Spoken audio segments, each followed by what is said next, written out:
Senator Tom Cotton. Senator Cotton, good morning to you. Good morning, Hugh. How are you? Good. I am having my gang of 7 this morning with Senators Ernst and Coons, Tillis, Cassidy, Wicker, Todd Young, and you. And the most interesting thing I've learned this morning from Joni Ernst is that you, Chris Coons, and Joni get together in the hallway. Your offices are next to each other, and you all get along real well.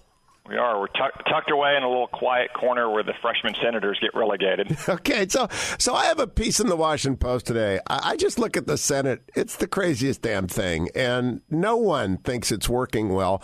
Is there a chance to get a bipartisan group together to propose some rule changes like Senator Langford is proposing and get it passed? Well, Hugh, you're right. The Senate hasn't been working all that well lately, and that's in large part because Chuck Schumer has been pulling out every procedural stop to prevent the president from filling his administration in an orderly fashion, from prevent the Senate majority from passing spending bills so we don't have this kind of shutdown drama that the Democrats just foist upon the country. I don't know if the Democrats are willing to cooperate with us or not. A lot of those measures actually shouldn't be partisan issues. They should be senators who want our institution to work more effectively.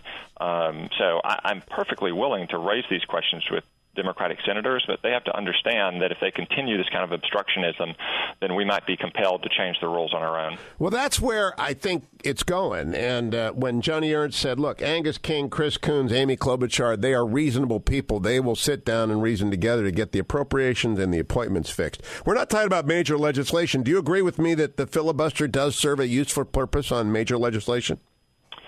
Well, the filibuster is in keeping with the traditional role of the Senate, which is to provide more time for deliberation, to ensure that transient shifting political moods don't lead to massive changes in law. That's why the Senate has a 6-year term. Those terms are staggered. The Senate has equal representation between the states. But it's important to know the filibuster is not a part of our Constitution.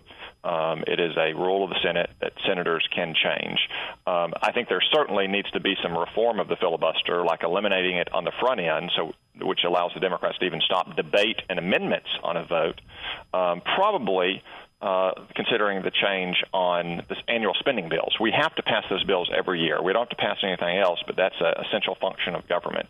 And for too long, the Democrats have simply been blocking that. That's at least something we should be considering right now. I agree with that. I think appropriations and appointments ought to go into a simple majority for whether you're in power or not, because there are two bodies. They can check each other, and there's a president who can veto it. But these other things, legislation ought to work this way. Now, Senator, let me get to the DACA deal. There's great clarity now that $25 billion is needed to secure the border. Kevin McCarthy said that number yesterday. I've had a couple of senators agree with me. Do you think that is at least one good thing coming out of this? We got clarity on the cost? So I think that we got a lot of clarity coming out of this, Hugh. So first off, the Democrats might have expected the American people to swell up in unison to support their shutdown for illegal immigration.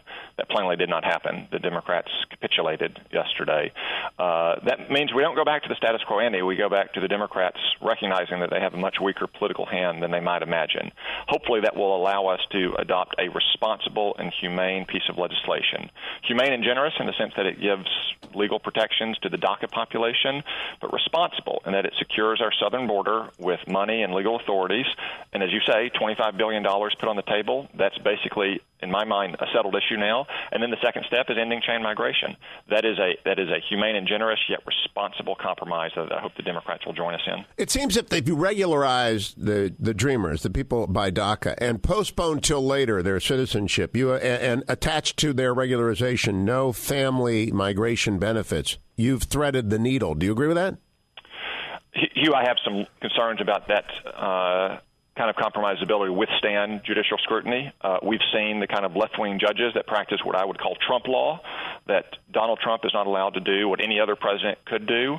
And I can tell you that some of the Democrats with whom we've negotiated have expressed privately but explicitly their hopes that the enforcement and security mechanisms of a compromise will be struck down in federal courts, as has happened in the past. Interesting. that's one reason why it's hard to negotiate in good faith.